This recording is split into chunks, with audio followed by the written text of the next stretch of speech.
urdhrat kuranore që Zoti i jep njeriu janë dhënë urdhra për burra dhe për gratë. Prandaj adhurimet janë për burra dhe për gratë.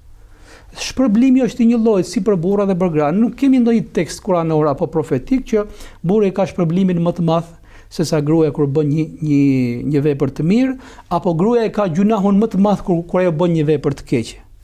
Edhe kjo është drejtësi hyjnore. Pra urdhri dhe direktivat hyjnore janë që të dyja njësoj, sepse që të dy janë krijesat e Zotit. Zoti nuk ban anën e dikujt ndaj dikujt tjetër, sepse ai është krijuesi i çdo gjëje.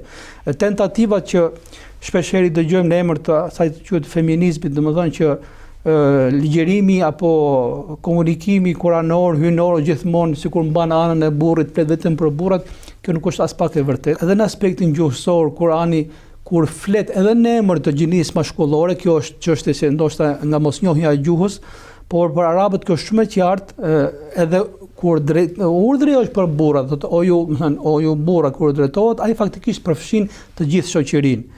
Edhe kjo është e vërtetuar dhe me argumenta kur profeti alayhis salam për shemb ka thirrur në xhami o ju njerëz mblidhuni, Ummu Seleme, që ishte grua, kur dëgjoi këto ngriti tha po thret burrat, ai po i thret njerëzit. Tha nuk kuptoni gjuhën. Ishte ideja që ai njeriu që kupton gjuhën, kupton që në urdhrat kuranor nuk bëhet dallim kategorik në aspektin e, më thënë, përkatësisë gjinore, nuk ka kategorizim të tillë.